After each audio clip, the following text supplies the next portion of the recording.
I am Jennifer Lee, Reiki practitioner, and we have Allie here. I'll let her do a little intro. Hi, everybody. I am Allie, hypnotherapist. I offer all kinds of services, including wellness hypnotherapy, past life regression, light between lives, Akashic Records journeys, beyond quantum healing, and spiritual coaching.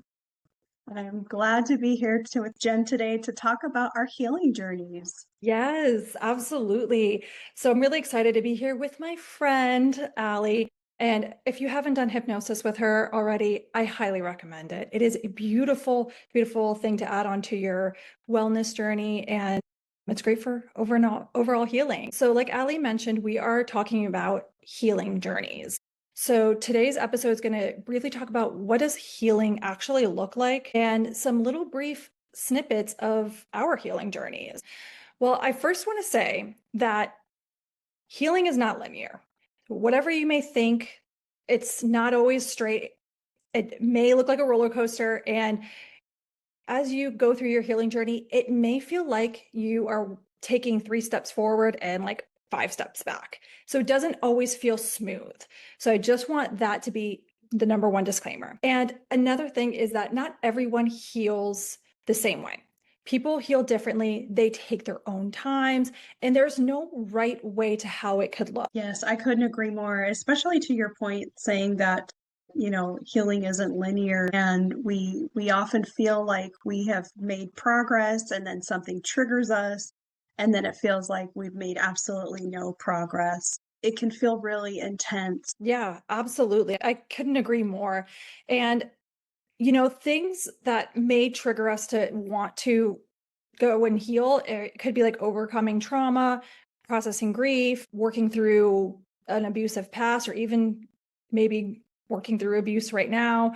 It could be physical, mental, emotional. It could even be spiritual as well. There are so many different ways that we may find that we would need to do healing. And not everybody's journey is going to look the same because not everybody is going through the same thing. And to hit it back to what Ali said, healing, it could look so different for everyone. And you may spend years healing like a wound, say overcoming trauma or something. And then you may be feeling really great. And then all of a sudden something re-triggers you. And then you're like, oh my gosh, I am completely unraveled again. And that doesn't mean that you haven't been healing or that you're not in a really great space. It just means that there's a little bit more work to do. Absolutely. And the brilliant thing about that is you're bringing into that process more tools than you had before. If you were truly back at square one, you wouldn't have any idea what to do. And I always compare it to Super Mario Brothers. So I think of it like sometimes I compare life to like a video game, but here's what I think about. You think about when you're first one, you're just learning how to jump. You're learning how to run and collect coins and things like that. But then later on in the game, you have acquired these skills, but now you're encountering more bad guys, more obstacles and challenges, and you have the skills with you. Now you can run and jump and you can wall jump or whatever. And that's when I think about healing. I think about, okay, here's what I learned last time during this healing process. Here's what worked and here's what didn't. I'm going to try to see what worked, even though it hurt. Yeah, absolutely. And I love that you said, like, you're not at square one. So if something re-triggers you or you're just feeling triggered about a situation, it doesn't mean that you're going to be reacting like how you did before and you're starting all over. It just means that you have the tools, like you mentioned, and you can usually process it a lot easier and a lot quicker. So that's what I've seen from my experience as well. Absolutely. In my own healing journey, I did some inner child work. I had some difficulty with one of my parents after his passing. And it was difficult because I had to work through those things. And when I thought that it was healed, I did a lot of work in that process and I thought that I had healed that. But then another chapter of my life started, and there was actually another layer of healing that needed to be done with another parent. And I thought, oh my gosh, I thought I was healed. I thought was fixed, you know, but I was able to approach this new layer of healing with a completely fresh set of eyes. Now, if I had had to do this healing with this person where I was before healing with this other parent, I probably would have been lost. And I really feel like we acquire these things to take us to the next healing level. And it doesn't mean it didn't hurt. It didn't mean that I didn't get triggered. And even like when I say inner child, I mean like the little parts of me that were unhealed were still in there. You know, the little girl that was like, "Hey, I'm missing this in my life." You know, she was asking for that to be healed, and wasn't such a bad thing. You know, it ended up being something that just came to the surface at that time that needed to be worked and healed. Thank you so much for that beautiful share. I want to do a follow-up question to that. So, was it the death of your parent that prompted you to go on your healing journey? It did. Unfortunately, there was some, unsaid things when my father passed. We had had a pretty good relationship throughout my life. It was different, but pretty good.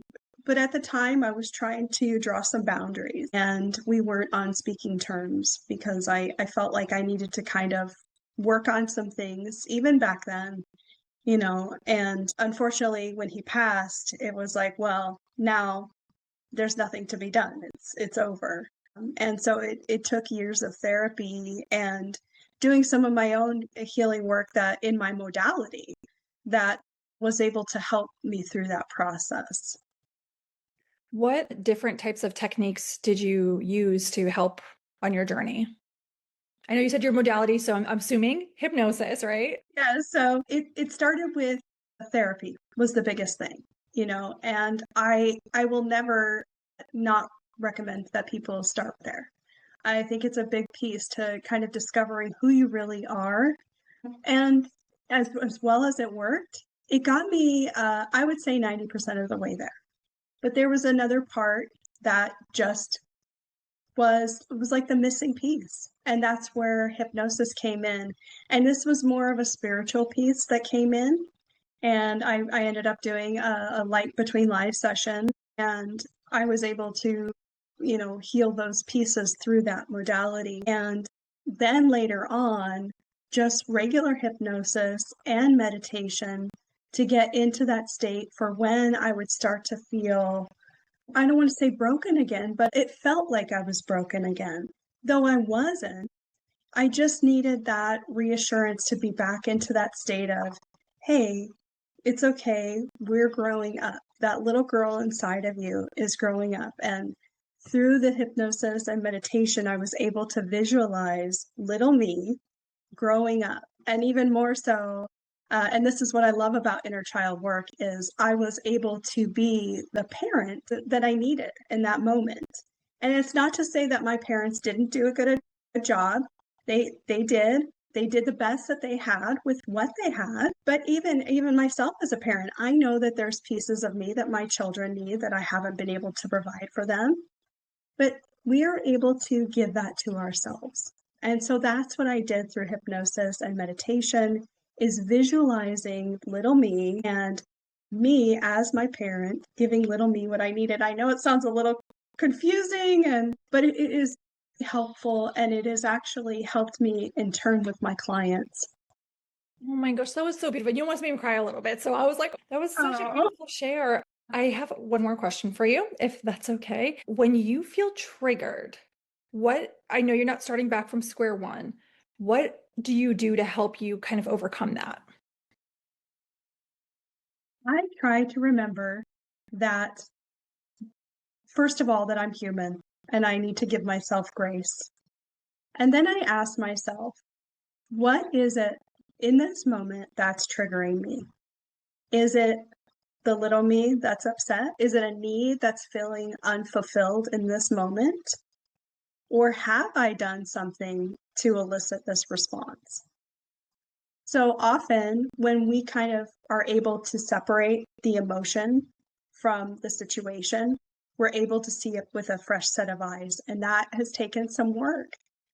But when you're able to look at it through that fresh set of eyes, you can then get yourself what you need. So if, for example, if it was my husband and he said something to me that I felt triggered and I felt he doesn't love me in this moment, sure, maybe the little Allie feels unloved in this moment, but is grown-up Allie really unloved by her husband? So I'm able to say, no, my husband loves me. Now I'm going to respond to my husband and say, when you said XYZ, here's what I heard, and here's how I'm interpreting it. Is this what you meant? And this then gives them the opportunity to say, oh no, or let's work through whatever this conversation was. I love that you said that because I feel like a lot of times when we're triggered, it's a misunderstanding. Like we misheard something, we misrepresented something or something like that. And all it takes sometimes is just a little clarity. Like, hey, is this what you meant? Because this is what I interpreted. Sometimes it may just be like, no, that's not what I meant at all. So I love that you said that. That's really cool. Yes, it's true. It is a lot of the time about confusion, misunderstanding, and clarity. And we do that too. When we're communicating, we sometimes there's something that's in the brain that when it comes out the mouth comes out completely different than what we meant to say. And I find myself saying, whoa, I would like to pause and I would like to say that again in the way that I meant to say it, not the way that it came out. And giving people, now whether you're the receiver or the giver, you need to give people that time. I think in this world where things are going like 150 miles an hour and we live in this microwave society, we don't give each other time. And we really need to give each other that, extend that grace to everybody.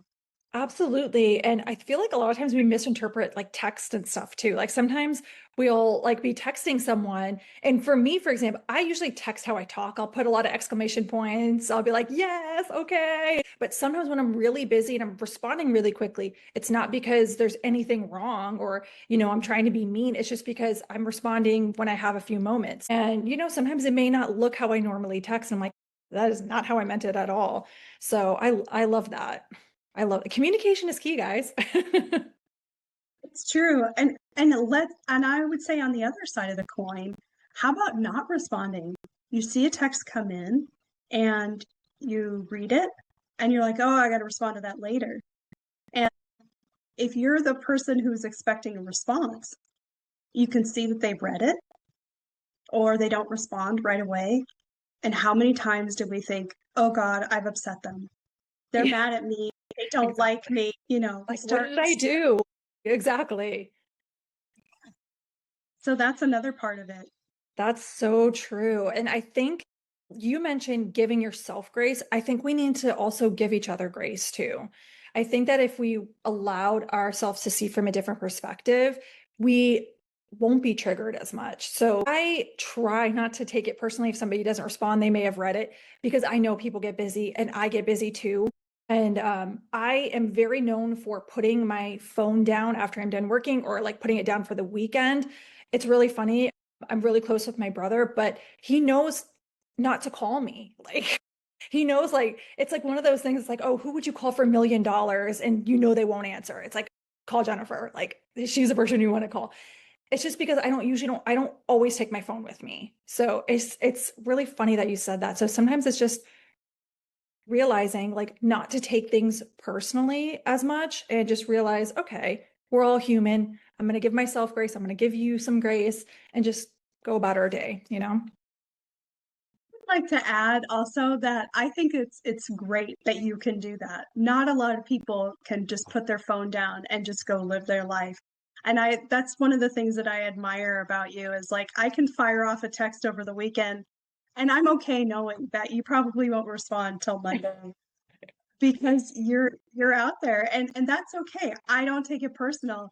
I think it's amazing that you have those boundaries. And I'm not going to lie, it took me a while to get to that point. And it really has nothing to do with you. It has nothing to do with me. but it's just learning that nuance of our personalities too, right?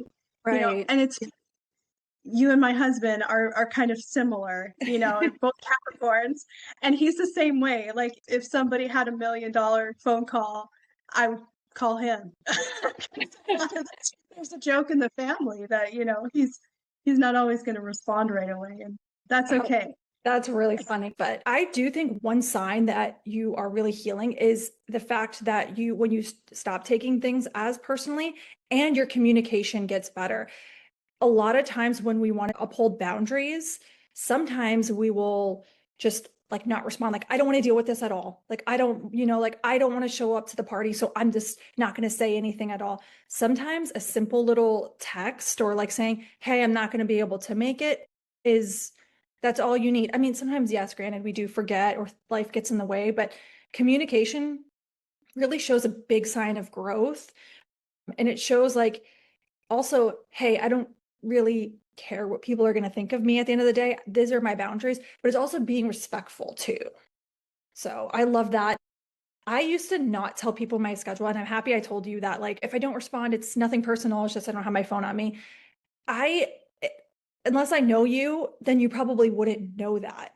But as like when I get to know somebody and like I'm texting with them or, my friends and family and they know, hey, if I don't respond, it's not that I'm not thinking of you or whatnot. It's just my phone's down or I'm in the middle of something. I'm walking the dog. I'm doing this, that, or the other.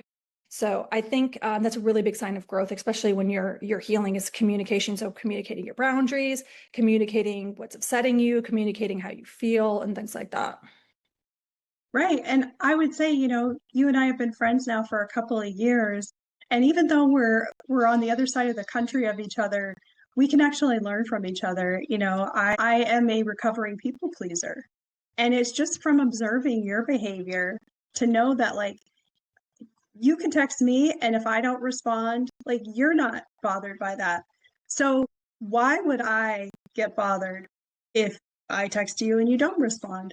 So it's from those things that I have also learned. Like we can learn from each other without even knowing that we're teaching another person. I know that's kind of rambling there, but That. Yeah, no, I mean, and I haven't always been like that.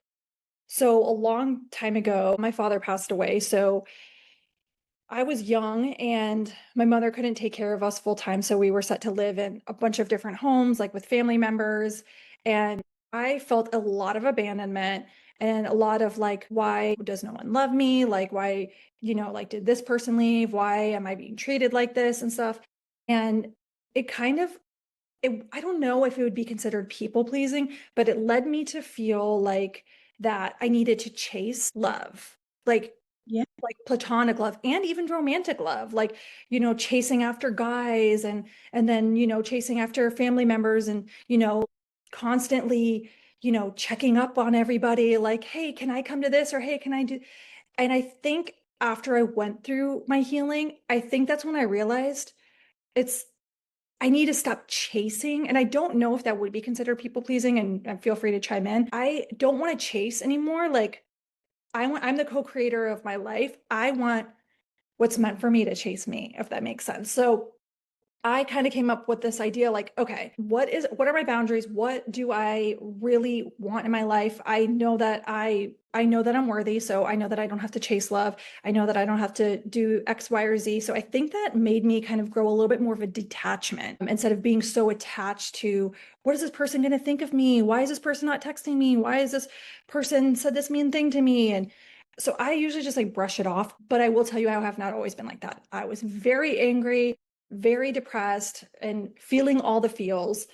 But through healing, it allowed me to kind of get that way. I read a book last year called The Nice Girl Syndrome. And she talks about the different kinds of people pleasing that is out there. And we all, some people pleasing really just bend and shape yourself to make life comfortable for other people. And part of getting out of people pleasing is setting boundaries and being authentic and knowing what it is that you want and creating that. So it sounds like, yes, maybe people pleasing was a part of your journey because you had a fear of people leaving you, abandonment. And that's a really real thing to feel, especially at such a young age, you losing a parent and then your mom, this not being able to care for you. That definitely contributed, I'm sure. For you to be able to grow and heal out of that, I do hope that you give yourself the props that you deserve for overcoming that, because that is Thank you. huge. What a painful thing to go through. But here you are on the other side. How does that feel? It honestly, I am a completely different person than I was.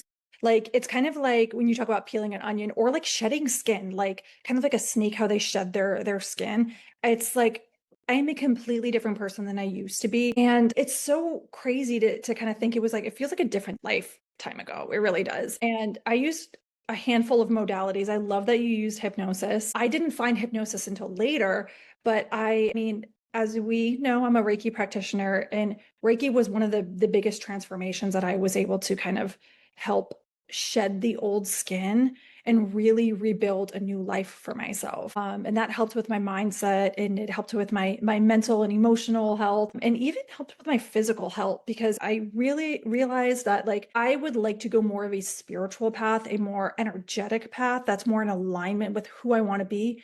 So I need to cut out certain things like the drinking, the Miami lifestyle. But I'm not hating on Miami because I do love Miami and that's where I'm from. But cutting off that lifestyle of things that no longer serve me. And that allowed me to kind of get to where I am. And sometimes we just need to sit and reevaluate. And I love that we talked about this in our last retreat about looking at what our values are. Like, what is like non-negotiable values? And I did a lot of purging again this year too. And I just constantly feel like I'm just like reinventing myself. And sometimes I don't even really think about it. It's just kind of like a natural process. And I'm not triggered as much. And although I do get triggered sometimes, but like you said, I give myself grace too. And I allow myself to feel how I need to feel. And I go back to what I knew worked for me in the past, like journaling, meditation, yoga, crystals and essential oils and those things. Those really Yeah. work for me. So I will, sit and kind of just, okay, what do I need right now? And just kind of go down that route and see what I need. And then I'm usually feeling better like a day or two later. So I'm not dwelling like I used to. Yes, that's so important. And, I read recently something that said a feeling, an emotion stays in our body for only 90 seconds. If it extends that time in our body, it's because we're replaying that in our mind. Absolutely. You gave me chills when you said that. It's kind of like playing the tape recorder back again and again and again and again, because we're just thinking of the memory. We're just revisiting that memory, like you said. A lot of times our memory kind of warps it and it's not really how it happened? Oh, yes, there's a lot of studies to show that our memories are, you know, transposed based on our emotions too. Yeah, So absolutely. we're constantly punishing ourselves or reliving a frustrating moment, and we're really just doing it to ourselves. And by finding what works for us and taking us out of that will put you leaps and bounds on your healing journey, finding what works for you. Reiki has been fantastic even for my own healing process. And I just have to say, when we even get together and bring hypnosis and Reiki together, that's like a powerhouse. That's like a double duty of healing, Oh my gosh, because yeah. not only are we feeling that energetic change, but we're also changing that belief, that memory that is locked in our mind, and we're kind of detaching from that.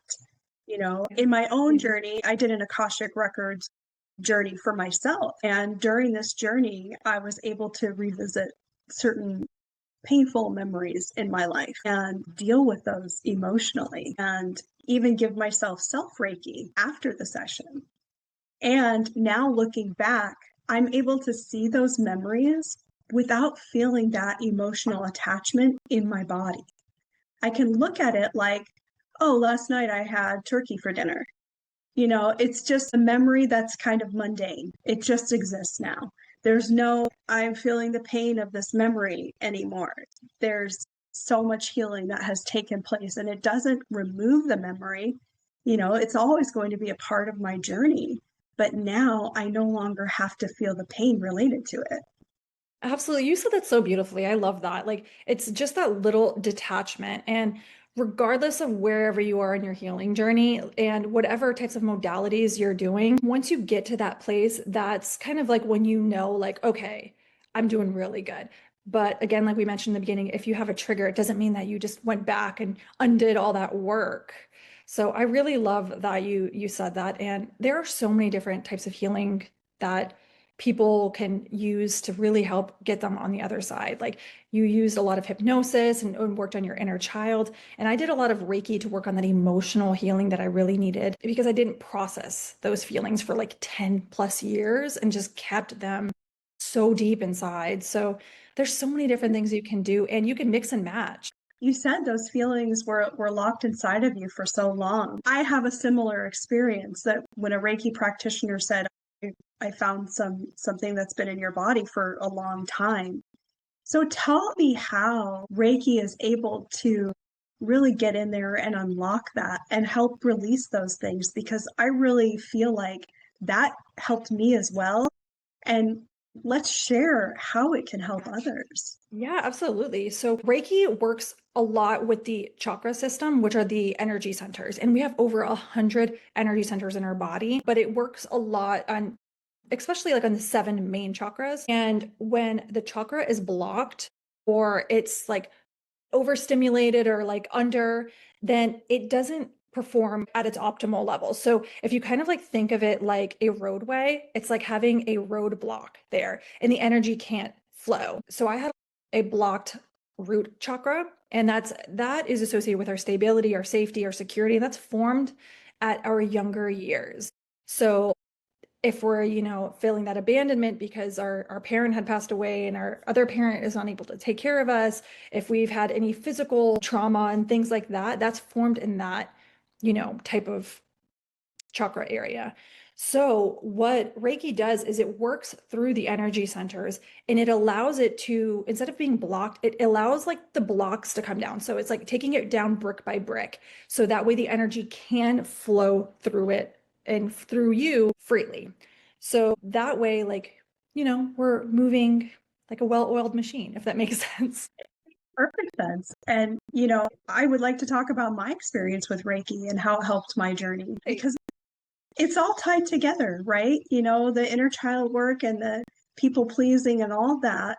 So when I had my first Reiki experience, the practitioner said that I had a lot of anger in the solar plexus. And she said that it wasn't doing anything. It was just kind of sitting there. She's like, it's like you have been like, well, I'm angry, but there's nothing I can do about it. So I just made a space for you to live here. And she removed all that stickiness. And like I mentioned in that book earlier, is it gave me permission to feel anger. The thing with anger is we have this belief that we are not allowed to be angry, especially as women, is that because it makes us look ugly. And I don't mean ugly physically. I mean it's not a something that we're typically Feminine trait, as they would say. exactly not something we're really allowed to express. And so it was just kind of something that I would just get mad and just be like, oh, well, there's nothing I can do about it. But it gave me that permission, and I was able to express my anger in a healthy way, not punching a hole in a wall, just saying, like, instead of just saying, I'm mad, no, like actually feeling mad, allowing me to transmute those feelings and then work through it. And so I feel like Reiki unlocked that for me as a part of my healing. So I really feel like having a multifaceted way of healing, really, you can go no wrong. All of it has a place in your life, and you can keep going back to that. And getting frequent Reiki to help with that anger has helped me to keep unblocking that, keep unlocking it. I love that. And I mean, like you mentioned, like there is no wrong or right way. Like you can mix modalities. Like you don't have to say, oh, just because I'm doing yoga doesn't mean that I can't do anything else. No, find what works for you. Reiki seemed to work for both of us, which I absolutely love. And just find what works for you and mix and match it and kind of make it your own, because every healing journey is different and every healing journey is specific to you. There is no right or wrong way to do it. It's your journey. That's absolutely right, and sometimes we try things and they don't work, and it doesn't mean that it doesn't work in general. It just doesn't work for you, maybe at that point in your life. And it may work later on, or maybe it's just not aligned for you. And that's okay too. And don't get hard on yourself because, maybe it worked for your best friend, but it's not working for you. That's okay too. We're all living different lives and we all experience things in different ways. Absolutely. And what I'll add to that is always trust the process and don't get discouraged if it's not working right away. Allow yourself to just really sit with it. Like you don't have to just jump to the next thing, the next thing, next thing. So, like maybe you go to a Reiki session, you're like, I didn't really feel anything. Maybe you go to one or two more, that's where you feel it. So just because it may not, work the first time doesn't mean it doesn't necessarily work for you. It just means that maybe you just need to kind of stick with it. Because I will tell you, when I first started meditation, my brain would not shut off. I could not get into it. I couldn't figure it out. And it just kept going and going and going and going. And it just kept spinning. And I was like, this is impossible. How does this even work for anybody? Like, how does this work? Eventually, I kept sticking with it because there was something that was drawing me to it. And I was like, I know I need this. Yeah. Eventually, it stuck. And now I'm like meditation queen. I love meditation. I lead meditations. I do different types of meditations like daily, and I love it. But if I didn't stick with it, it wouldn't have like transformed me the way that it did. And I think meditation is a really great way to just recenter yourself, like however you're feeling. I couldn't agree more. And I'm constantly telling my clients when they're like, I can't settle my mind. It's just so busy and talking a lot. And I tell them, I said, sometimes what we're hearing is our inner self telling us what we need. Now, if you're hearing, I got a sink full of dishes, I need to go wash my dishes, or, I have a million things to do. Yes, those are your thoughts. But I think when you're able to just be like, okay, yes, I'll deal with that later. Thank you. Goodbye, and just turn your attention back to, I really don't like when they say clear your mind, don't think of anything. Well, don't think of a pink elephant right now. That's impossible. So allow those thoughts. And I think, like you said, continual practice in whatever you're doing. One and done never works for anyone. Even like physical massages, a physical massage may make you feel good once, but if you keep going, your body will even respond even better after post workouts and things like that, and help you later on should you injure yourself. The recovery time will be easier, you know, and that's why, like with traditional hypnosis, like wellness hypnotherapy, like I offer, I don't recommend clients do just one session. It's a minimum of three because you need to get into that state to be able to reprogram those things, you know, just like going to the gym. You don't go to the gym once and think you're going to lose 50 pounds. It's impossible. Tell me that secret because I used to be pretty big. I would have loved hearing that advice. Yes, I don't think people realize it's a process. It takes time. And yes, maybe there are things that just don't resonate with you if you give it a try a few times. You're like, okay, this isn't for me. There's absolutely something for everyone, but everybody's different. So it's just about finding what works for you.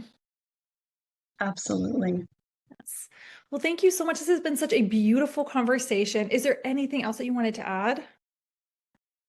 No, I think that we had a wonderful conversation, and I would want to share a last piece of advice is just don't run away from it. Don't run away from the healing because once you get on the other side, it feels so much better. It is the pits going through it. It does suck and it hurts, but by unlocking those things, you get to a place where you can feel like you can breathe again. That weight is really lifted. I couldn't agree more. I would not be where I am now without continuing on my healing journey. And I think that you have said it perfectly. Well, thank you. Yes. Well, thank you guys so much for tuning into another episode, and we hope you enjoy it. Please feel free to leave a comment below and let us know what you're working on.